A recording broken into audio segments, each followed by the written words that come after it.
ದೇಶದಲ್ಲಿ ಮಾತೃಭಾಷೆ ಬಹಳ ಮುಖ್ಯ. ಜೊತೆಗೆ ಅವರ ಆಯ್ಕೆಗೆ 2 ಲ್ಯಾಂಗ್ವೇಜನ್ನು ಕೊಟ್ಟಿದ್ದಾರೆ. ಸೆಕೆಂಡ್ ಲ್ಯಾಂಗ್ವೇಜ್ ಯಾವ್ದು ತಗೋಬೇಕು ಅದು ಪೋಷಕರಿಗೆ ಸಂಬಂಧಪಟ್ಟಂಥ ವಿಚಾರ.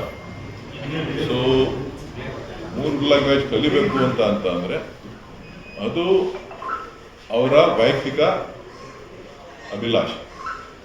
ಅದನ್ನು ಪೋಷಕರು ತೀರ್ಮಾನ ಮಾಡ್ತಾರೆ ಹೊರತು ಬೇರೆಯವರು ತೀರ್ಮಾನ ಮಾಡೋದಲ್ಲ. ಇವತ್ತು ಸರ್ಕಾರಿ ಶಾಲೆಗಳಲ್ಲಿ ಗುಣಮಟ್ಟದ ಶಿಕ್ಷಣದ ಅವಶ್ಯಕತೆ ಇದೆ.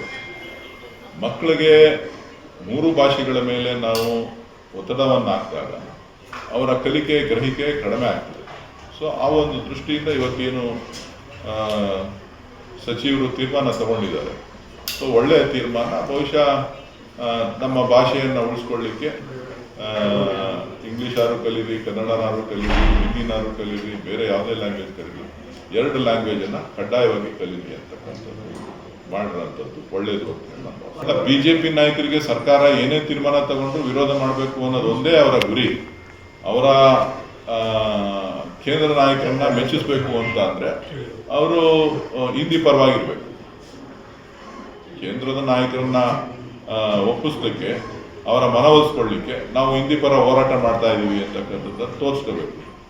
ಸೊ ಬಹುಶಃ ಅವರು ಯಾರು ಕೇಂದ್ರದ ನಾಯಕರಿಗೆ ಮನವರಿಕೆ ಮಾಡಿಕೊಡ್ಬೇಕಾಗಿರ್ತಕ್ಕಂಥದ್ದು ಕನ್ನಡವನ್ನು ಕೂಡ ಎಲ್ಲ ರಾಜ್ಯಗಳಲ್ಲೂ ಅಳವಡಿಸ್ಕೊಳ್ಳಿಕ್ಕೆ ನೀವು ಒತ್ತಾಯ ಮಾಡಿದ್ರೆ ಆಗ ಅದು ಸರಿ ಅನಿಸುತ್ತೆ.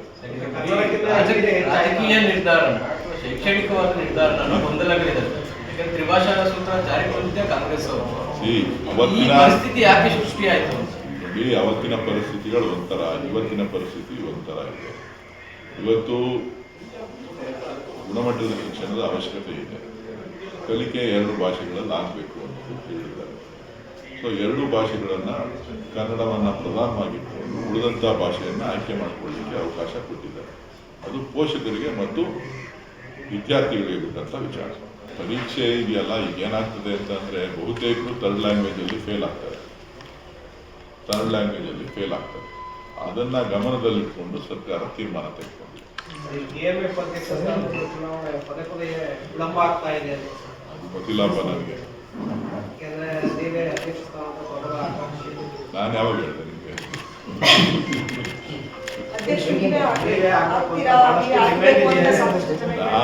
ನಾನು ಏನು ಹೇಳಲೇ ಇಲ್ವಲ್ಲ ನಿಮಗೆ.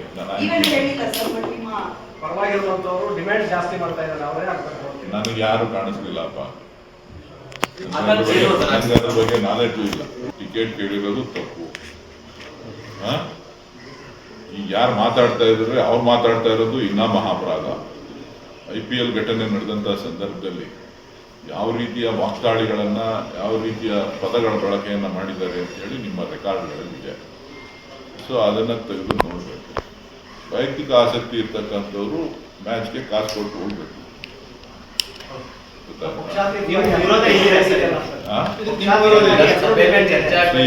ನೋಡ್ರಿ, ಮೊದಲಿಂದಾನು ಕೊಟ್ಕೊಂಡು ಬಂದಿದ್ದಾರೆ, ಮೊದಲಿಂದಾನು ನಡ್ಕೊಂಡು ಬಂದಿದೆ. ಸೊ ಇದನ್ನ ಸ್ವಲ್ಪ ವ್ಯಾಪಕವಾಗಿ ಅಪಪ್ರಚಾರ ಮಾಡಲಿಕ್ಕೆ ಬಳಕೆ ಮಾಡ್ಕೊತಾ ಇದ್ದಾರೆ ಅಷ್ಟೇ.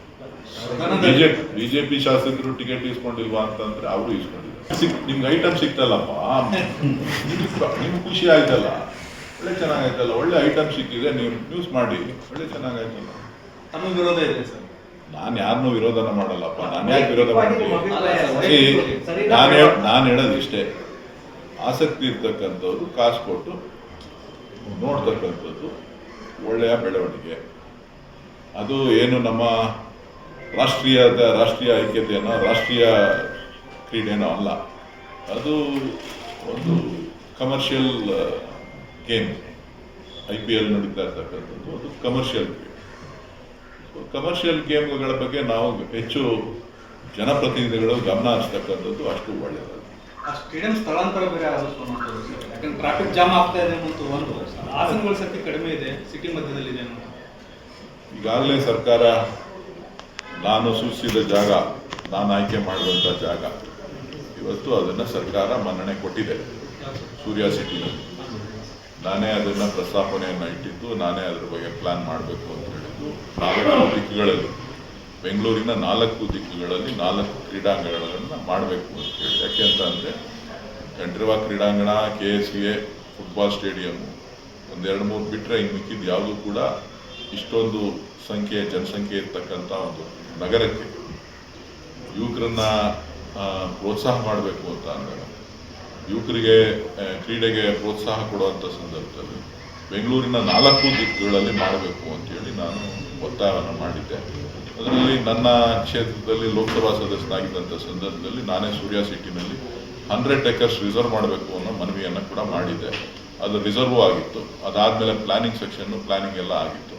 ಅನೇಕ ಬಾರಿ ಈ ವಿಚಾರವಾಗಿ ನಾನು ಸಚಿವರನ್ನ ಮತ್ತು ಜಮೀರ್ ಅಹ್ಮದ್ ಅವ್ರನ್ನ ಮತ್ತು ಶಿವಲಿಂಗೇಗೌಡರು ಅಧ್ಯಕ್ಷರನ್ನ ಎಲ್ಲ ಭೇಟಿ ಮಾಡಿ ಸಾಕಷ್ಟು ಚರ್ಚೆಗಳನ್ನು ನಾನು ಮತ್ತು ಶಾಸಕರಾದಂಥ ಶಿವಣ್ಣವರು ಮಾಡಿದ್ವಿ. ಅದು ಕ್ಯಾಬಿನೆಟಲ್ಲಿ ಕೂಡ ಅನುಮೋದನೆ ಆಗಿದೆ. ಸುಮಾರು 50-60 ಎಕರೆ ಪ್ರದೇಶದಲ್ಲಿ ಒಂದು ಅತ್ಯುತ್ತಮವಾದಂಥ ಒಂದು ಕ್ರೀಡಾಂಗಣ ಆಗ್ತದೆ. BDAನಲ್ಲೂ ಕೂಡ ನಾನು ಮಾನ್ಯ ಉಪಮುಖ್ಯಮಂತ್ರಿಗಳಿಗೆ ಮನವಿ ಮಾಡಿದ್ದೇನೆ. ಅದು ಶಿವರಾಮ್ ಕಾರಂತ ಲೇಔಟ್, ಅಲ್ಲೂ ಕೂಡ ಒಂದು 40 ಎಕರೆ 30 ಎಕರೆ 40 ಎಕರೆ ಅಷ್ಟು ರಿಸರ್ವ್ ಮಾಡಿದ್ದಾರೆ. ಅಲ್ಲೂ ಕೂಡ ಒಂದು ಕ್ರೀಡಾಂಗಣ ಆಗಬೇಕು. 4 ದಿಕ್ಕುಗಳಲ್ಲೂ ಕೂಡ ಒಂದು ಕ್ರೀಡಾಂಗಣ ಆಗಬೇಕು. ಬಿಡದಿ ನಾವೇನು ಮಾಡ್ತಾ ಇದ್ದೀವಿ, ಅಲ್ಲೂ ಕೂಡ ಒಂದು ಸುಸಜ್ಜಿತವಾದಂಥ ಕ್ರೀಡಾಂಗಣಕ್ಕೆ ನಾನು ಸ್ಥಳವನ್ನು ನಿಗದಿ ಮಾಡಲಿಕ್ಕೆ ನಾನು ಸಂಬಂಧಪಟ್ಟಂಥವ್ರ ಹತ್ರ ಮಾತನಾಡ್ತೀನಿ. ನನಗೂ ಹೇಳಿದ್ದಾರೆ, ಸಮಯ ಅವಕಾಶ ಸಿಕ್ತು ಅಂತಂದ್ರೆ ಹೋಗ್ಬೋದು.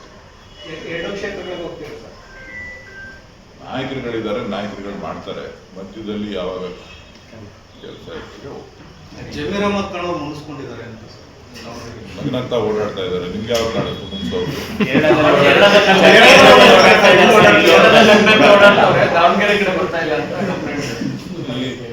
ಎಲ್ಲೋ ಒಂದ್ ಕಡೆ ಚುನಾವಣೆ ಮಾಡ್ತಾ ಇದಾರಲ್ಲ, ಅಲ್ಲಿ ಅವರ ಬೇಡಿಕೆ ಜಾಸ್ತಿ ಆಗಿರ್ಬೇಕು. ಕರ್ನಾಟಕಕ್ಕೆ ಅವರು ದಾವಣಗೆರೆಗೆ ಬೇಡಿಕೆ ಜಾಸ್ತಿ ಇಟ್ಟಿದ್ದು, ದಾವಣಗೆರೆ ಸಿಕ್ಕಿಲ್ಲ ಅಂತ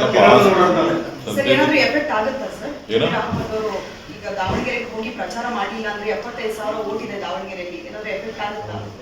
ನೋಡಿ, ಕಾಂಗ್ರೆಸ್ ಅಭ್ಯರ್ಥಿ ಗೆಲ್ತಾರೆ ಅನ್ನೋ ವಿಶ್ವಾಸ ಇದೆ. ಯಾರು ಎಫೆಕ್ಟ್ ಆಗುತ್ತೆ, ಯಾರು ಎಫೆಕ್ಟ್ ಆಗಲ್ಲ ಅನ್ನೋದಕ್ಕಿಂತ ಉತ್ತಮ ಯುವ ನಾಯಕತ್ವವನ್ನು ಅಹಬಾದಕ್ಕೆ ಕಾಂಗ್ರೆಸ್ ಪಕ್ಷ ನೀಡಿದೆ. ಜೊತೆಗೆ ಒಳ್ಳೆಯ ಹಿರಿಯ ನಾಯಕರು ಅವರ ಕಾಲವಾಗಿದ್ದರಿಂದ ಅವರ ನಿಧನದ ಸ್ಥಾನವನ್ನು ಅವರಿಗೆ ಕೊಟ್ಟಿದ್ದಾರೆ. ಮುಂದಿನ ದಿನಗಳಲ್ಲಿ ಬೇರೆ ಬೇರೆ ರೀತಿ ಏನು ಅವಕಾಶಗಳಿರ್ತದೆ ಅದನ್ನ ಕೂಡ ಕೊಡ್ತಾರೆ. ಸರ್, ಮುಂದಿನ ಎಲೆಕ್ಷನ್ ಅಲ್ಲಿ ಅಲ್ಪಸಂಖ್ಯಾತರಿಗೆ ಟಿಕೆಟ್ ಕೊಡ್ತಾರೆ ಅನ್ನುವಂತಹ ನಂಬಿಕೆ ಇದೆ ಅನ್ನುವಂಥದ್ದನ್ನ ಅಲ್ಲಿರುವಂತಹ ಅಲ್ಪಸಂಖ್ಯಾತರಿಗೆ ಹೇಳ್ತಾ ಇದ್ದಾರೆ. ಅದ್ರ ಬಗ್ಗೆ ನನಗೆ ಗೊತ್ತಿಲ್ಲ, ಅದು ಹೈಕಮಾಂಡ್ ಗಮನಿಸ್ತದೆ. ಹೈಕಮಾಂಡ್ ಸಂಬಂಧಪಟ್ಟಂತ ವಿಚಾರ. ಒಟ್ಟಾರೆಯಾಗಿ ಈ ಚುನಾವಣೆಯಲ್ಲಿ ಖಂಡಿತ ನಮ್ಮ ಅಭ್ಯರ್ಥಿಗಳು ಗೆಲ್ತಾರೆ. ಸರಿ, ರಿಜಿಸ್ಟರ್ಡ್ ಎಲೆಕ್ಷನ್ಸ್ ಅಲ್ಲಿ ಗ್ಯಾರಂಟಿಗಳಂತೂ ಕಾಂಪಿಟೇಷನ್ ಮೇಲೆ ಎಲ್ಲ ಪಾರ್ಟಿಗಳು ಕೂಡ ಘೋಷಣೆ ಮಾಡ್ತಾ ಇದ್ದಾರೆ. ಈ ಘೋಷಣೆಗಳ ಬಗ್ಗೆ ತಮ್ಮ ಅಭಿಪ್ರಾಯ? ಯಾಕಂದ್ರೆ ಲಾಸ್ಟ್ ಟೈಮ್ ತಾವು ಹೇಳಿದ್ರಿ, ಘೋಷಣೆ ಮಾಡೋಕೆ ಮುಂಚೆ ಯೋಚನೆ ಮಾಡಬೇಕಾಗಿ ಕೆಲವು ಶಾಸಕರೆಲ್ಲ ರಾಜ್ಯದಲ್ಲಿ ಗ್ಯಾರಂಟಿಗಳ ಬಗ್ಗೆ ಕಂಪ್ಲೇಂಟ್ಸ್ ಹೇಳ್ತಿದ್ದಾರೆ, ಡೆವಲಪ್ಮೆಂಟಿಗೆ ದುಡ್ಡು ಸಿಗ್ತಾ ಇದೆ. ಇದು ಎಲ್ಲಾ ಕಡೆಗೂ ರಿಫ್ಲೆಕ್ಟ್ ಆಗ್ತಾ ಇದೆ. ಅಸ್ಸಾಂ ಎಲ್ಲಾ ಕಡೆ ರಿಫ್ಲೆಕ್ಟ್ ಆಗೋ ಅಂತದ್ದಲ್ಲ. ಇದು ನೋಡಿ, ನಮ್ಮ ರಾಜ್ಯದ ಆರ್ಥಿಕ ಪರಿಸ್ಥಿತಿಗಳನ್ನ ಗಮನದಲ್ಲಿಟ್ಟುಕೊಂಡು, ಜೊತೆಗೆ ಯಾವ ವರ್ಗಗಳು ಅಂದ್ರೆ ಜಾತಿ ಅಲ್ಲ, ಎಲ್ಲ ಜಾತಿಯಲ್ಲೂ ಬಡವರಿದ್ದಾರೆ, ಎಲ್ಲ ಧರ್ಮದಲ್ಲೂ ಬಡವರಿದ್ದಾರೆ. ಆ ಬಡವರನ್ನ ಗುರಿಯಾಗಿಟ್ಕೊಂಡು ಸೂಕ್ತವಾದಂಥ ತೀರ್ಮಾನಗಳನ್ನ ಸೂಕ್ತವಾದಂಥ ರೀತಿಯಲ್ಲಿ ಕೊಟ್ಟಿದ್ದಾಯಿತು ಅಂದ್ರೆ ಆ ರಾಜ್ಯದಲ್ಲಿ ಆರ್ಥಿಕವಾಗಿ GDP ಜೊತೆಗೆ ಹ್ಯೂಮನ್ ಇಂಡೆಕ್ಸ್ ಅಲ್ಲೂ ಕೂಡ ಒಂದಷ್ಟು ಆರ್ಥಿಕ ಬೆಳವಣಿಗೆಯನ್ನು ಕಾಣಲಿಕ್ಕೆ ಸಾಧ್ಯ ಆಗ್ತದೆ. ಜೀವನದ ಮಟ್ಟ ಸುಧಾರಣೆ ಆಗ್ತದೆ. ಇವತ್ತು ನಮ್ಮ ಕರ್ನಾಟಕದಲ್ಲಿ ಇವತ್ತೇನು ಕೂಲಿ ಕಾರ್ಮಿಕರಿದ್ದಾರೆ, ಬಡವರ್ಗ ಇದೆ, ಅವರೆಲ್ಲರೂ ಕೂಡ ಇವತ್ತು ನೆಮ್ಮದಿಯಿಂದ ಇದ್ದಾರೆ. ಯಾರು ಏನೇ ಮಾತಾಡ್ಬೋದು, ಒಂದ್ ಕಡೆ ಅಭಿವೃದ್ಧಿ ಕುಂಠಿತ ಆಗಿದೆ ಅಂತಕ್ಕಂಥ ಕೂಗಿರ್ಬೋದು, ಆದ್ರೆ ಆರ್ಥಿಕವಾಗಿ ಸಾಮಾಜಿಕವಾಗಿ ಒಂದು ಬದಲಾವಣೆ ಅಂತೂ ಕರ್ನಾಟಕ ರಾಜ್ಯದಲ್ಲಿ ಆಗಿದೆ. ಕೆಲವರು ವಿರೋಧ ಮಾಡ್ತಾರೆ, ನಾನು ಇಲ್ಲ ಅಂತ ಹೇಳೋದಿಲ್ಲ, ಸಮಸ್ಯೆಗಳಿದೆ ಇಲ್ಲ ಅಂತ ಹೇಳೋದಿಲ್ಲ. ಬಟ್ ಬದಲಾವಣೆಯ ಒಂದು ಪರಿಸ್ಥಿತಿ ಏನಿದೆ ಅದನ್ನ ನಾವು ಗ್ರಾಮೀಣ ಪ್ರದೇಶಗಳಲ್ಲಿ ನಾವು ನೋಡ್ತಾ ಇದ್ದೇವೆ. ನೆಮ್ಮದಿಯ ಬದುಕನ್ನ ನಾವು ಕಾಣ್ತಾ ಇದ್ದೇವೆ. ಸರ್, ಇನ್ನೊಂದು ಈ ಇರೋ ಅನಿಲದ ಸಮಸ್ಯೆ, ತೈಲದ ಸಮಸ್ಯೆ, ನಾವೆಲ್ಲ ಕೊರೋನಾ ರೀತಿ ಹೋರಾಡಬೇಕು ಅಂತ ರಾಜ್ಯಗಳಿಗೆ ಕರೆ ಕೊಟ್ಟಿದ್ದಾರೆ ಸರ್ ಮೋದಿ ಅವರು. ಅಷ್ಟೊಂದು ಸಮಸ್ಯೆ ಆಗ್ತಿದ್ಯಾ? ಅದು ಕೇಂದ್ರ ಸರ್ಕಾರಕ್ಕೆ ಗೊತ್ತು ಏನು ಸಮಸ್ಯೆ ಆಗ್ತಾ ಇದೆ, ಏನು ಸಮಸ್ಯೆಗೆ ಆಗ್ತಾ ಇಲ್ಲ. ಒಟ್ಟಾರೆಯಾಗಿ ಇದೇ ರೀತಿಯ ಪರಿಸ್ಥಿತಿ ಮುಂದುವರಿತು ಅಂತ ಅಂದ್ರೆ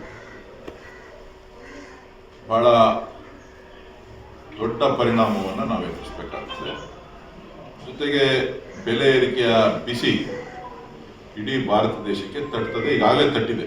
ಎಲ್ಲ ಪ್ರಾಡಕ್ಟ್ಸ್ಗಳ ಮೇಲೂ ಕೂಡ ಕೆಲವು ಪ್ರಾಡಕ್ಟ್ಗಳು, ಕೆಲವು ವಸ್ತುಗಳು ನಿಮಗೆ ಬೆಲೆ ಸಿಗದೆ ಬೆಲೆ ಜಾಸ್ತಿ ಆಗಿರ್ಬೋದು. ಇನ್ನು ಕೆಲವರು ಇದನ್ನೇ ಉಪಯೋಗ ಮಾಡಿಕೊಂಡು ಬೆಲೆ ಏರಿಕೆಯನ್ನು ಮಾಡ್ತಾ ಇರ್ತಕ್ಕಂಥ ಹೋಟೆಲ್ಗಳಲ್ಲಿ ಆಗಿದೆ. ಹೋಟೆಲ್ಗಳು ಒಂದೇ ಅಂತಲ್ಲ, ಇವತ್ತು ಅಲೈಡ್ ಇಂಡಸ್ಟ್ರೀಸ್ ಯಾವ್ಯಾವ್ದಿದೆ, ಪೆಟ್ರೋಲಿಯಂ ಪ್ರಾಡಕ್ಟ್ಸ್ ಮೇಲೆ ನಾವು ಯಾವುದನ್ನ ಇಂಪೋರ್ಟ್ ಮಾಡ್ತಾ ಇದ್ದೀವಿ, ಆ ಇಂಪೋರ್ಟ್ ಮಾಡ್ತಾ ಇರ್ತಕ್ಕಂಥದ್ದು ಎಲ್ಲದರ ಮೇಲೂ ಕೂಡ ಇದರ ಪರಿಣಾಮ ಬೀರ್ತದೆ.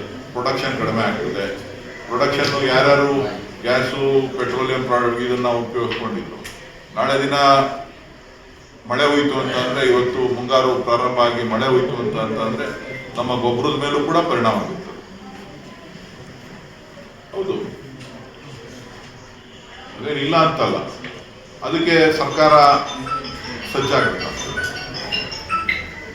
ಒಂದಷ್ಟು ಸ್ಟಾಕ್ ಇರ್ಬೋದು, ಏನೋ ಒಂದು 3 ಮಂತ್ಸ್ಗೆ ಆಗುವಷ್ಟು, 2 ಮಂತ್ಸ್ಗೆ ಆಗುವಷ್ಟು ಸ್ಟಾಕು, ಒಂದು ಸೀಸನ್ಗೆ ಆಗುವಷ್ಟು ಸ್ಟಾಕು ಇರೋದು. ಅದಕ್ಕೆ ಬೇಕಾದಂತ ತಯಾರಿಯನ್ನ ಸರ್ಕಾರ ಮಾಡ್ಕೋಬೇಕಾಗ್ತದೆ. ಮುನ್ನೆಚ್ಚರಿಕೆ ಕೊಡ್ತಕ್ಕಂಥದ್ದು, ಎಲ್ಲರೂ ಕೂಡ ವೆಹಿಕಲ್ಗಳಲ್ಲಿ ಜಾಸ್ತಿ ವೆಹಿಕಲ್ಗಳನ್ನು ಯೂಸ್ ಮಾಡ್ತಕ್ಕಂಥದ್ದು ಬೇರೆ ಬೇರೆ. ಈಗ ನಮ್ಮ ಹಾಲು ಒಕ್ಕೂಟಕ್ಕೂ ಕೂಡ ಒಂದು ಸಂದೇಶವನ್ನು ಕೊಟ್ಟಿದ್ದಾರೆ. ನೀವೇನು ಗ್ಯಾಸ್ ಕನ್ಸಂಪ್ಷನ್ ಮಾಡ್ತಾ ಇದ್ದೀರಿ ಅದನ್ನ 55% ಒಳಗಡೆ ನೀವು ಉಪಯೋಗಿಸಿ, ಇಲ್ಲ 100% ನೀವು ಉಪಯೋಗಿಸ್ಬೇಕು ಅಂತ ಅಂದ್ರೆ 30% ಅಡಿಷನಲ್ ಕಾಸ್ಟ್ ಬೇರ್ ಮಾಡಬೇಕಾಗುತ್ತೆ. ಸೊ ಅಡಿಷನಲ್ ಕಾಸ್ಟ್ ಬೇರ್ ಮಾಡಬೇಕು ಅಂತ ಅಂದ್ರೆ ಅದು ಅರ್ಥ ಏನು? ಬೆಲೆ ಏರಿಕೆಗೆ ಅದು ನಾಂದಿ ಆಗ್ತದೆ. ಸೊ ಹಾಗಾಗಿ ಎಸೆನ್ಷಿಯಲ್ ಕಮಾಡಿಟಿ ಒಳಗಡೆ ನಾವು ಬರ್ತೇವೆ. ಇಂಥ ಸಮಸ್ಯೆಗಳು ಇದೆ. ಈಗಲೇ ಜನ ಎಚ್ಚೆತ್ಕೊಳ್ಳೋದು ಒಳ್ಳೆಯದು.